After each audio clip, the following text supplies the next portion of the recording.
இந்த புரட்டாசி மாதத்தில் வந்து யாருமே வந்து கறி சாப்பிட்றது இல்லைன்னு ஒரு பழக்கம் வச்சுருக்கிறான்.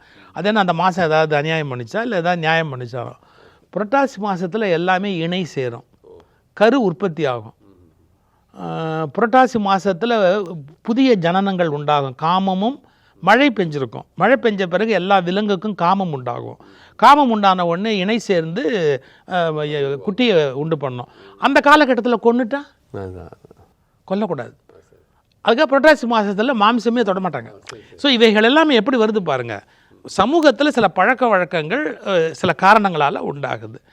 இது மாதிரி நீதிகளை எழுதுகிறாங்க. அதுக்கு அடுத்தது வெறும் நீதியாகவே நீதி நூல்கள், திருக்குறள், 14 கணக்கு நூல்கள் இவையெல்லாம் உண்டாகுது. இது தமிழில். வடமொழியில் வேதம், வேதத்துக்கு அப்புறம் ஸ்மிருதி, ஸ்ருதி ஸ்மிருதி வாழ்வியல் முறைகளை சொல்வதற்கு, அதாவது ஸ்ருதியிலேருந்து எடுத்து உதாரணங்களோட வாழ்க்கைக்குரிய நெறிமுறைகளை சட்டங்களை ஒன்று பண்ணக்கூடிய ஸ்மிருதி உண்டாகுது.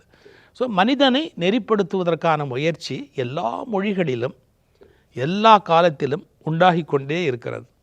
இவை இருக்கிற போதே இவற்றை தாண்டி தவறு செய்யக்கூடிய வேகம் மனித சமூகத்தில் இருந்து கொண்டே இருக்கிறது.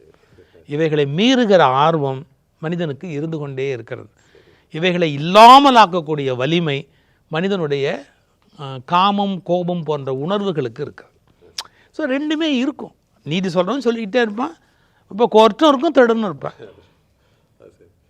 ரெண்டுமே இருக்கிறது தவிர்க்க முடியாது. ஓரளவு பயன்பட்டிருக்கும், ஓரளவு பயன்படாது, அதுக்கு மேலே பயன்படாது.